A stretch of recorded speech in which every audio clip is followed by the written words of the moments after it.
She's Sadie, Sadie, married lady, still in bed at noon, racking her head deciding between orange juice and prune.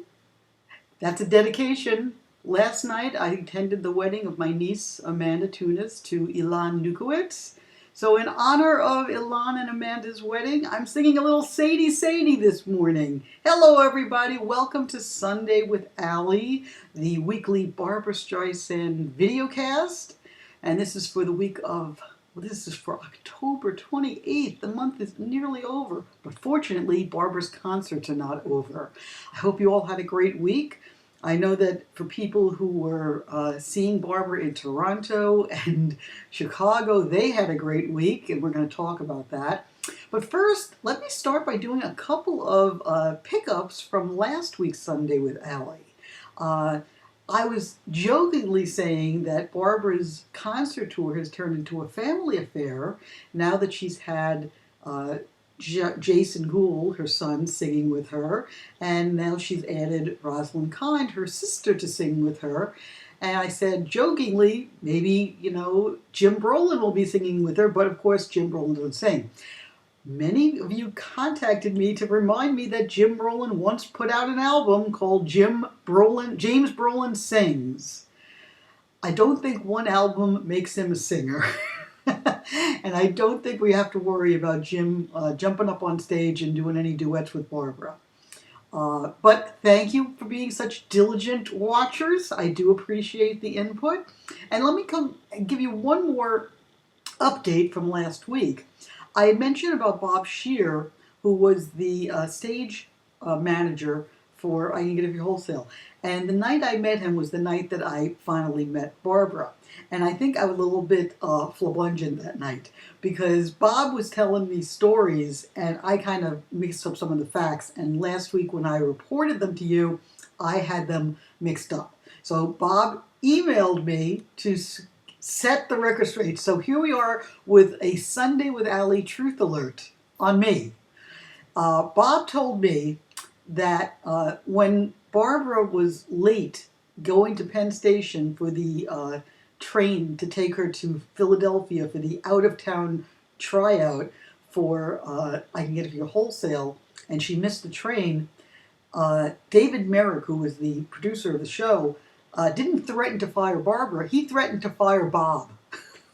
He blamed Bob for Barbra not getting on the train. So Bob's job was on the line, and he had to get Barbra on the train, and he had to get her to Philadelphia, and they were not at the Erlanger Theater, they were at the Schubert Theater. And one other correction from Bob, the building that Barbra lived in over Oscar's Salt of the Sea restaurant, Bette Midler didn't actually move into an apartment there after Barbra had, but she had a very good friend who lived in that building, so she visited a lot. So Bette and Barbra trod the same hallways, but Bette didn't actually live under the same roof. So thank you, Bob Scheer. Appreciate the information, appreciate the corrections, and now let's move on. Now that we've cleared the path, now let's move on to what happened this week. So while Barbra, let's start with this little nugget of information, which I like. While Barbra was in Chicago preparing for her concert on October 26th, she went to the theater. She went to the Goodman Theater, where they were doing a revival of Tennessee Williams' play Sweet Bird of Youth, which stars Diane Lane. Now, Diane Lane, as many of you know, is Barbra's daughter-in-law, because Diane is married to Josh Brolin, and Josh is Barbra's stepson. So it's all in the family. And to make it even more all in the family, when Barbra went to the theater to see Diane in Sweet Bird of Youth, she took along Rosie and Jason and Jim. So it really was, we are family, They all support each other, they stick together. Now, I haven't heard the celebrity lists of who went to see Barbra in Chicago. I'm assuming that Diane was there, unless she had to be on stage at the Goodman Theater. But So I love that kind of supportive action. Now, regarding the family affair aspect of this thing, I kind of wanted to make a mention of something which I think is quite remarkable, guys. Uh, it seems to me that we have, as fans, for years wondered why Barbara and Rosalind have never sung together, why they never did a duet together, why Rosie was never invited to sing on, Barbara's duets album, and we kind of, I think, made it more than it was, because now Roz is singing. She's part of the show. She does the Get Happy Happy Days finale with Barbara. They've done it since, I think, since the Montreal show. And it's a regular feature now. And you can go on YouTube and see a few different, versions of it. And Barbara, readily says, I decided I wanted to sing Happy Days again. I wanted to, recreate the duet with Judy Garland. I asked my sister Rosie to join me. Now, Barbara is making this completely casual, like, here's my sister Roz, she's going to sing with me. And it's like, we've been waiting for years for this to happen, and Barbara's so nonchalant about it. It's like, well, what's the big deal? She's my sister. We're going to sing together. I mean, big deal. You got to love that about Barbara. It's like she's not making a big production out of it. She's acting as if it's completely, normal, and why shouldn't she ask her sister to sing with her, even though it's the first time in 40 years. But somewhere, somehow, Diana Kind is looking down and smiling, because I have a sneaking suspicion that she always wanted Barbara and Roz to sing together. So, nice moment, nice thing. And, of course, we're also, thrilled that Barbara and Jason are continuing their work together. And in every city, the reviews have just been stellar. And the reviews always go out of their way to mention that Jason is superb. And you know what? He really is. He really is. He's a fantastic singer. And I'm very, very curious to see what he plans on doing in the future, after this. I mean, clearly, he's got a CD coming out probably next year. I'd be shocked if that doesn't happen. Now, as you know, Barbara. The other thing about the concert tour, which I think is wonderful, is Barbara is not doing the same songs every night. She's doing, like, I'd say 80% is the same, but she's switching things up, which is wonderful for the people who get to, go to a city expecting, the opening to be As If I Never Said Goodbye. And then, like, the other night in Chicago, Barbara opened with On a Clear Day. And I want to give a shout out to Ronnie Salmon, who's Barbara Jones 24 on the Barbara message board, who sent me his review of Chicago and a little clip of Barbara singing On a Clear Day. And guys, it was fantastic. I mean, it sounded like 94. I mean, I have a theory. And my theory is this. Some songs just fit certain singers. And On a Clear Day is a song that has always worked for Barbara. From the very, very first time she sang it. And I don't know if you guys have ever studied this, but if you go back and look at it, other people never sang On a Clear Day the way Barbara sang it. Her version was big and bold and dramatic, and it built, and the ending with ever and ever and ever more. Nobody else did that. That was a unique Streisand touch, and she still does it. And last night, or 2 nights ago in Chicago, she showed that song is hers. She can sing that song. It's like Don't Rain on My Parade. It's just her song. She gets it, and she sells it. And I think her voice, it just falls into place on that song. So that was a nice surprise. Then let me go on. Now, Ronnie also told me that Barbara did Enough Is Enough as part of her little snippet section and dedicated it to Donna Summer. And there was no Being Good Isn't Good Enough. She dropped Being Good Isn't Good Enough for that show. And in Toronto, she opened the second act with If You Go Away, which she had sung in Montreal, and she uses the French version from the Love Is the Answer album. And very, very cool. Very, very cool that she would change that up. She dropped You're the Top, which was sort of specific for Brooklyn. So I can understand why she's dropped it. Also, she did have a little trouble with the rhythm. But she did nail it on Saturday night, the night I saw her for the second time. And that You Were the Top was excellent. And that's probably the one that's going to make it on the DVD. And the other thing that Ronnie told me was that Barbra opened Act 2 in Chicago with Guilty. So there's constant changing going on. And I suspect Richard J. Alexander, Barbra's co-director, is going to continue adding little changes along the way, because it not only keeps it interesting for Barbra, which of course is primary, it keeps it fantastic for the fans. I mean, we're just constantly hearing about new stuff, and it's like, this is really wonderful. You know, this is really terrific. By the way, I also heard she had some funny asides the other night in Chicago. Apparently somebody's cell phone rang during Evergreen, and Barbra stopped and said, go ahead, talk, I'll wait for you. I can't believe she's that cool about it, but good for Barbra. Now, I wanted to also mention, I heard from the reviewer of Variety, because I had mentioned last week that I had heard from a good source that Joel Silver, the producer of Gypsy, had purposely asked for Variety to put in their review that Barbra's next film was going to be Gypsy, and that's why she was doing 2 songs from Gypsy.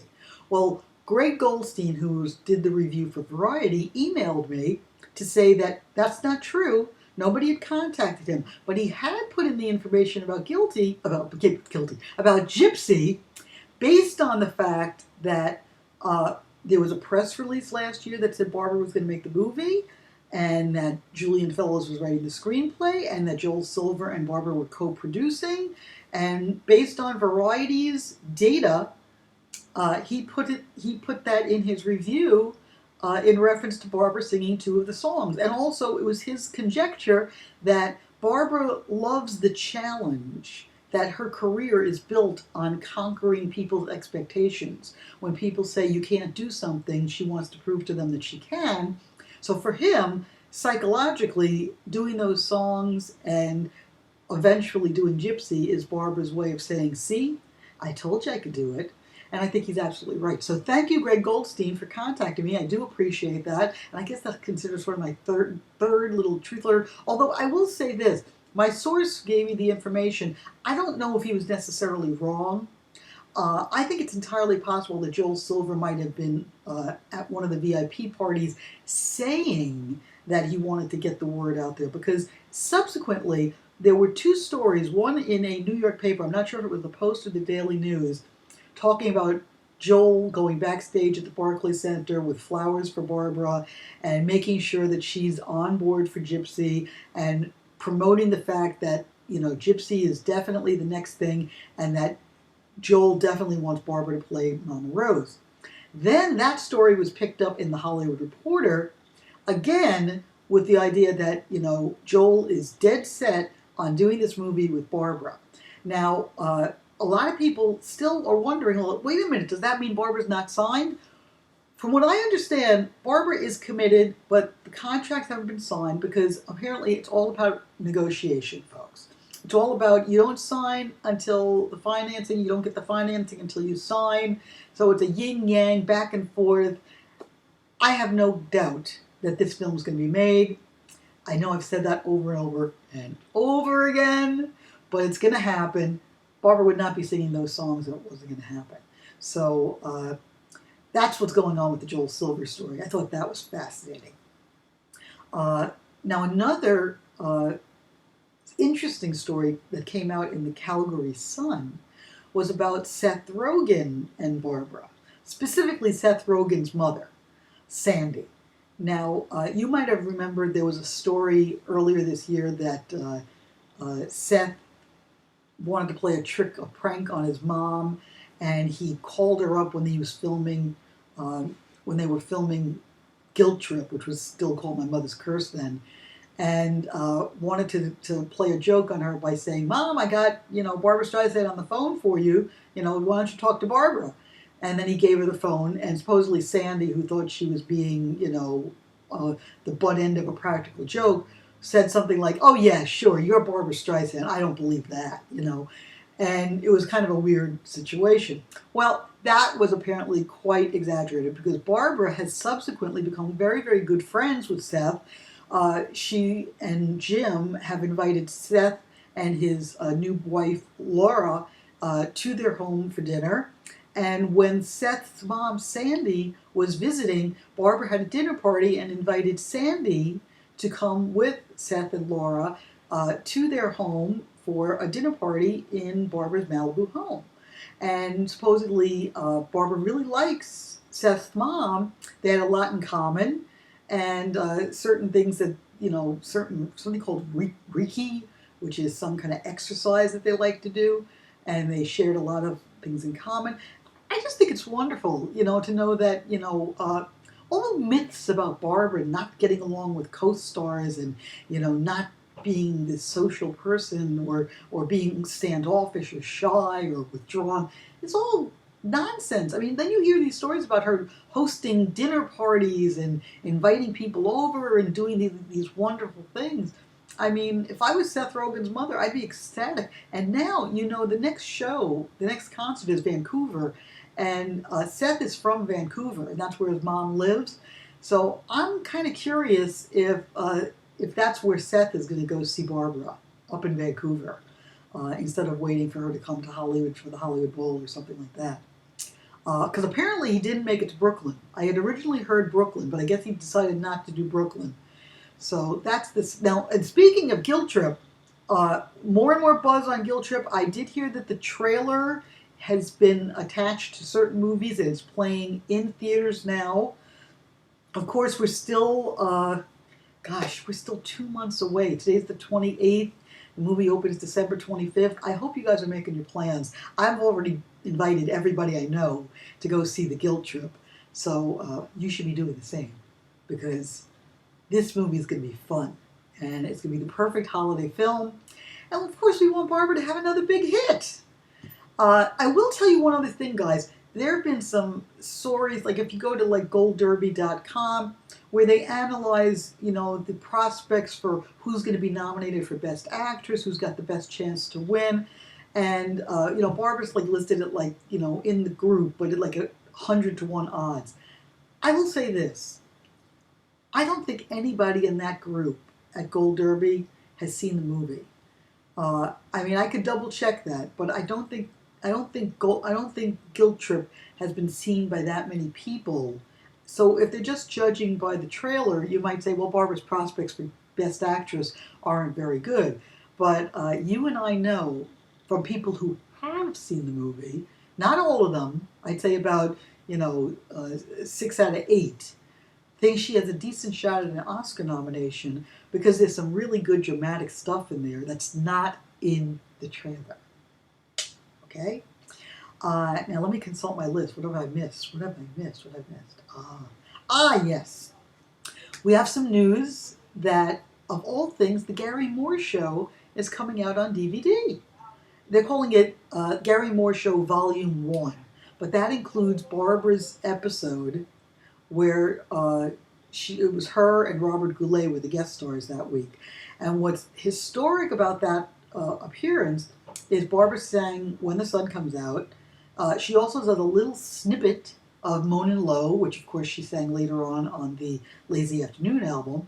But that was the very first time she did Happy Days Are Here Again.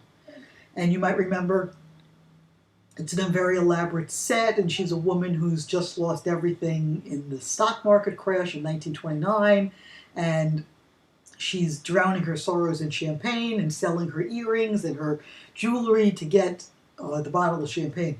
It's a very, very cool performance, a little bit overdramatic, and but it's fun, and it's fun. And so this video is going to be just $14.98.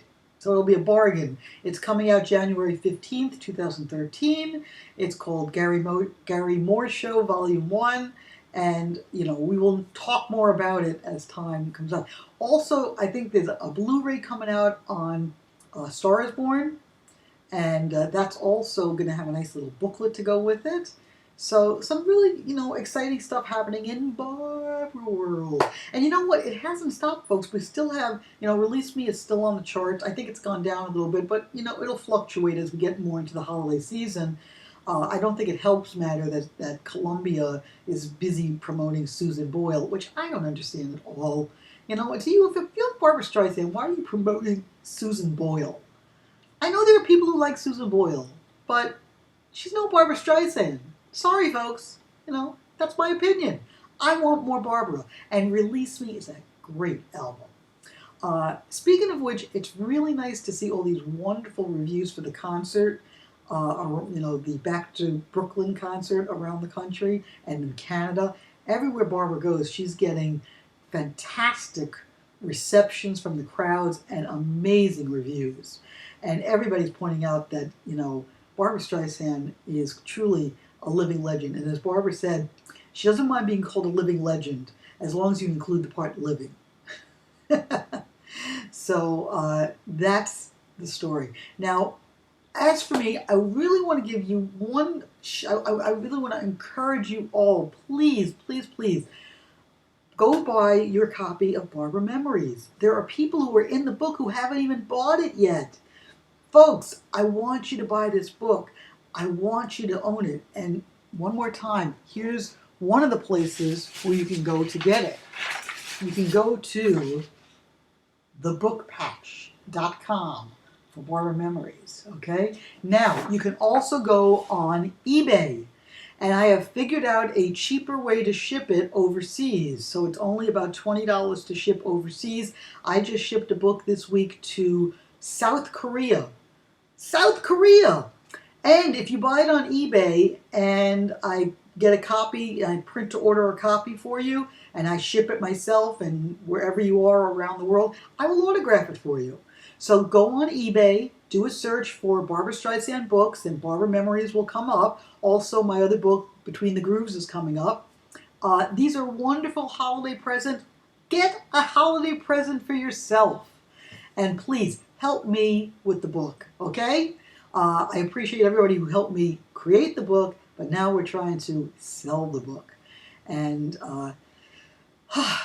that's what's going on, folks. As you can tell, I'm a little overtired. We were staying up late last night with the wedding. Again, it was a lot of fun. My sister Shelley Tunis did a hell of a job putting the wedding together, and her husband Elliot. And it was wonderful to see my whole family, my whole mishpacha. Everybody had a great time, and it was wonderful to see family from around the country come around.